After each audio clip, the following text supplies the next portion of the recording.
The reason I share this with you is because it really represents what I think is a paradigm shift in our industry. I mean, if you're not prepared for this, you really need to be prepared for this, because driverless cars, automated cars, have a big impact on our industry. And the reason I know that is because I attend meetings associated with these big master plans once or twice a week. And one of the big topics is, how does this technology change the design of our homes? And there's a lot of talk that garages shrink. You start building a 2,000 square foot home with a one-car garage or no garage. That garage becomes a hobby space or other type of living area. And when you come to your house in your car drops you off, you hit a little button on your app, and your car goes and parks itself at an off-site parking facility that's probably going to be controlled by the homeowners association. And this impacts, the delivery industry, the services industry, the retail industry, and the housing industry in terms of our design and the things that we'll be able to do. It also separates us a bit from the existing home market, which, with the tax changes and other things that we're facing, become increasingly vital. So this combines with some other things to really represent a paradigm shift that we need to prepare for in terms of our designs associated with new housing. Okay, and most of you are familiar by now that the corporate tax rate was cut down to 21%. The top tax rate for individuals has also been cut. The mortgage interest deduction has been cut from $1 million down to $750,000, which isn't a big deal for most markets, but I come from California, and that's kind of a big deal. Same thing in New York and some of those higher price states. As is this tax deduction that's capped at $10,000, the combination of state and local taxes with property taxes, that really hurts California. I'm not looking forward to that one. And then also, the standard deduction doubles from $12,000 to $24,000. So what does this all mean? There's this really cool chart that the Institute on Taxation and Economic Policy did that I wanted to share with you. What this shows is the amount of savings that you can expect based upon your income range. So if you're making $24,000 or less, you'll get about a $100 decrease in the amount that you pay in taxes. So you can, go out and buy a Snickers bar or something with that. If you make over $608,000, you get 27.5% of the overall benefit associated with the tax cut. 1% if you make less than $24,000, and 27.5%, about $55,000 on average if you make over $608,000. So to me, it was really telling. This kind of combines all of those things that I'm sharing with you, as well as some other things that I'm not sharing, with regard to the overall impact. And this is what people are talking about on the Hill and other places. Overall job growth. Now, I look at this carefully because it's really the main driver in terms of housing demand. And during the past 12 months, we've created over 2.1 million jobs. It has trended down a little bit, partly because the labor market has become very tight. We actually think that it stays around that level, possibly even increases if we can increase the participation rate a bit in 2018. 2018 is going to be a good year in terms of economic growth. In terms of unemployment, that continues downward. It does eventually begin to form a floor, simply because it's harder to push down as it gets lower and lower. In terms of housing starts, Metrostudy's forecast for year 2018 is 1.2878 million housing starts, including apartments. That's multifamily and single family. Now, it's trending upward from past years, but it started at a very, very low level back in 2010. And really, if you look at it, we barely eclipsed where we were back in 1992. I mean, based upon economic growth, we're not building nearly enough homes to accommodate the 2.1 million jobs that we're creating. In terms of the split between multifamily and single family, about 30% of that is multifamily, but we're seeing more activity on the for sale side. The tax benefits are somewhat skewed toward renters, and so in some ways, and investment properties in some ways, and so you might see that pendulum shift back a little bit. In terms of finished lot inventory, John alluded to this, and unfortunately that trend is still downward. We're not developing enough land. It kind of leveled off, looked like it was going to go up in 2016, but in 2017 it actually has begun to trend downward again. And when you compare that with housing starts that are creeping up very slowly, you really can't have both of those, one going down and one going slowly up for very much longer. Consumer confidence is very high. I hesitate using the word exuberant. We're not quite maybe exuberant yet, but it's getting to those levels, which always to me is a little bit of a red flag. In terms of the stock market, you can see what it passed most recently. 2018 is probably going to be another healthy year, simply because the corporations got a big shot in the arm. And a lot of that wealth probably gets passed through to stockholders. That's part of the reason the benefit associated with the tax cut is skewed toward the 608,000 plus income earners. Consumer spending is still healthy, and that will likely continue to rise during the next couple of years, partly because we'll have more discretionary income. I wanted to talk just a second about inflation. It's not really a huge topic of conversation yet, but it will be. Increasingly, it will be, and partly because, at least in our industry, inflation correlates very strongly with mortgage rates. So if we're experiencing inflation, you will also experience increases in mortgage rates. You can see the overall trends during the past several months in year 2017 with regard to inflation rates. We hit a bottom in June of year 2017. Since then, it's generally trended upward. 2.2%, which is what it was in fourth quarter of 2017, is not a big deal. I mean, that's still a very low inflation rate, but it's the trend upward that is a little bit disconcerting. And what it does, again, is it impacts mortgage interest rates. Right now, we're at about 4% in terms of fixed, 30-year fixed mortgage rates. The challenge with mortgage rates going up, and we're forecasting that they'll hit about 5.8% before they begin to kind of plateau, is that, and by the way, 5.8% is not, in historical terms, that's not a big deal. But the challenge is that we've all refinanced at 4% or below. And so when you go up even just a little bit, it gets harder for us as an industry to coax those households with that very low fixed rate into a new home. And so that's why not only are we going to experience a paradigm shift in housing, you'll hear more about that today, this morning, but we really need that. We need those factors, what new homes look like in terms of their design, how we build them, in terms of their cost, where we build them. All of those things factor in to help us compete effectively with an existing housing stock that won't have those advantages, at least most of those advantages. We'll need those advantages because, again, as mortgage rates go up, it becomes a challenge to coax those people into a new home with a higher fixed rate. And that's what we're going to be facing. We're not facing that yet, but mark my words, during the next 2 years, that's going to be an increasing battle for us.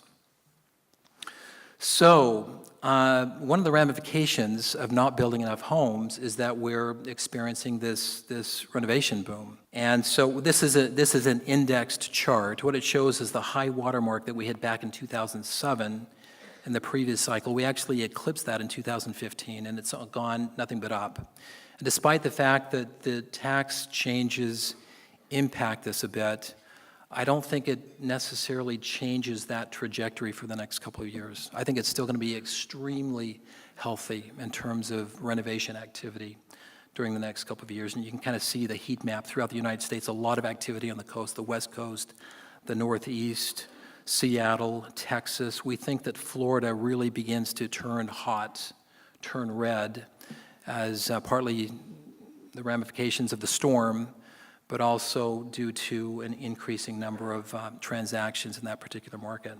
So all of this information, and you probably heard me before by now, it all ends up in this model that I created years ago. And, you know, like any good economist, I'll start with a chart that shows you supply and demand. In this case, the demand curve is shown by that green line that's being drawn. And that is driven by those economic, socioeconomic, and demographic factors that drive housing demand and household formation, mainly job growth, But there's a lot of other factors associated with that. And unlike the supply curve, the demand curve can go negative. So we have recessions, and back in the early 1990s, we faced the loss of manufacturing and aerospace jobs and military contracts. Back in the early 2000s, it was the dot-com bust. Most recently, it was the housing meltdown. And who knows what it will be. My feeling is it will have something to do with debt and inflation when it turns down again. And it's not an if. The party does end. We will face another downturn. This time around, our supply levels are so low that it may be a fairly soft landing, but there is going to be a downturn. That's just the nature of a real estate cycle. And so you have this demand curve. On the other side, you have a supply curve, and that's shown by this blue line that's being drawn.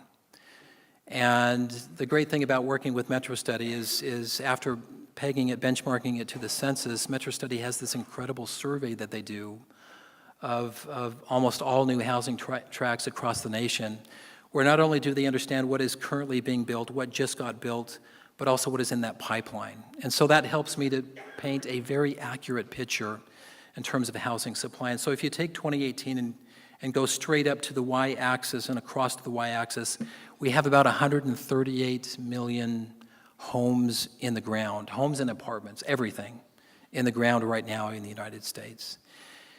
And when you match that up with the demand curve, it's really the difference between these two lines that tell the story, that describe the cycle. When demand goes above supply, certain healthy conditions usually exist. When it goes below supply, we're usually in trouble.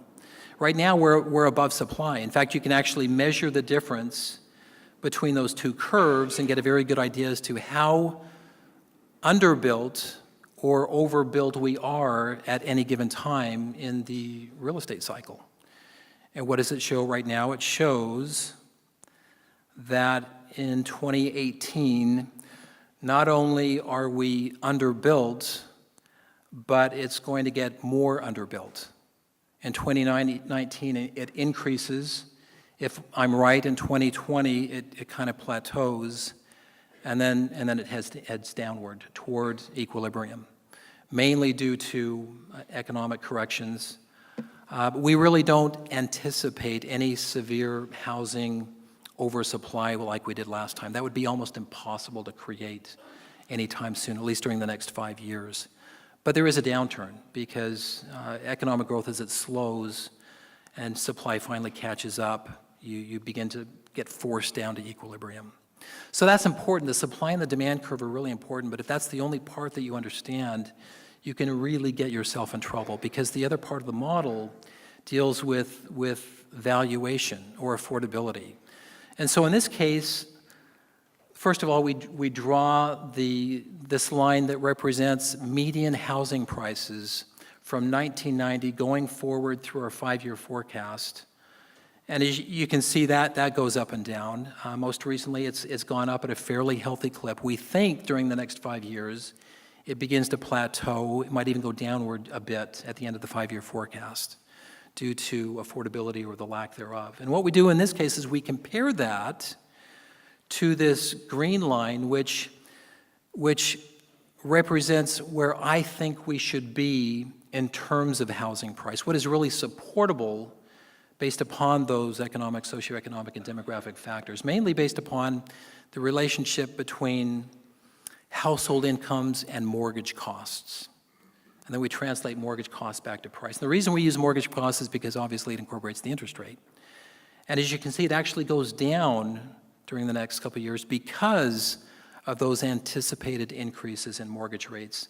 And we experience this widening. And just like the supply and the demand curve, you can look at the difference between these two curves and get a very good idea as to how undervalued or overvalued we are at any given time in the cycle. And this also tends to be a bit counter-cyclical to what you see on the supply and the demand side of it. And so right now, we're really, I think, just entering into what could be a fairly serious period of overvaluation. And I think we're already experiencing that in various parts of the nation. We actually produce this information for every large MSA across the nation, and they look different. It's not all like the national average. And so you have to be careful with averages. And so when you look at this, this is important information, but I would counsel you to contact your representative at Metrostudy and ask them about your local area because, for example, Florida is wildly different from Seattle, which is wildly different from New York, and so on. There's a little joke about averages. There was once an economist that stuck his feet in a bucket of ice, and then he lit his hair on fire. This lady walked by and said, "Wow, that really looks painful." And the economist responded, "Well, on average, I'm feeling pretty good about myself." So when you look at the nation, you shouldn't feel good about yourself because you need to really understand your local story. And you get that through these local professional boots on the ground, Metrostudy professionals that really know what they're doing at the local area. Okay, so what it shows is that we're going into a fairly serious period of overvaluation. This doesn't concern me as much as last time, partly because I don't think it will be as significant as last time. It's still significant, but also because if you remember what the demand curve looked like, there's more demand, more pent-up demand that's offsetting this than before. Now let me show you the numbers behind this. So here we are from year 2000 down through year 2017. Those first couple of columns show the patterns in market overbuilding or underbuilding. And then the next couple of columns in the middle show the patterns in overvaluation and undervaluation. We put that together in an index. And then the last three columns, that third column over market health, spells where we are now. And the other last two columns really spell the picture with regard to land acquisition. Our clients like us to raise a red flag or a green go in terms of when to buy land. And this is used a lot for that. So that's where we've been. This is where we are for the next 5 years. We expect year 2018 to be kind of a bumper year in terms of market health, a lot of activity going on. Thereafter, it begins to stabilize in 2019, 2020. And thereafter, we actually have a red flag going up in 2021, 2022. That's market health. And again, land acquisition, you have to look at that a bit differently. Land acquisition, you have to preempt those changes. And so when you're at the top of the cycle in terms of price, that's not when you should be buying land. And so our red flag for land acquisition comes up a couple of years earlier than it does for market health. As early as 2019 to maybe stop buying land and start thinking of divesting some of those assets. Or at least, I shouldn't say stop, but hire a guy like me or somebody at Metrostudy to really take a careful look at these deals. Because that's where I make my keep, is when the cycle gets challenging and you have to look at the individual deals on a very careful basis to make sure that it pencils. And increasingly, you'll have to do that. Okay, so here we are in 2018. We're underbuilt by 1.9%. That actually translates to about 2.6 million homes throughout the United States. We're overvalued. Now, this is a year-long average, so we're not quite this overvalued yet, by about 7.4%. Still, when you combine those two, it produces a strong market atmosphere. I get a lot of questions about, well, how does this compare to year 2006, which is kind of when the first red flags went up last time? Well, here's where we were in 2006. We weren't nearly as underbuilt, and we were grossly overvalued compared with 2018. And so again, that's part of the reason that we show 2018 as a strong year, whereas 2006, we saw all kinds of red flags going up. In fact, as early as 2005, 2004 is where it was preemptive in terms of land acquisition. This is important, and in terms of the overall summary, as you kind of go through this, let me just make a couple of comments. And one is that I hear a lot of comments that the market is getting a little bit jittery and increasingly nervous. And I think that's healthy, but at the same time, we shouldn't stop what we're doing. I mean, this, again, is really a bumper year. And we should be working as hard as we can, not only this year but next year, to take advantage of that demand, because it will be very deep and very strong. But go into this with open eyes. Understand that the party has to end sometime.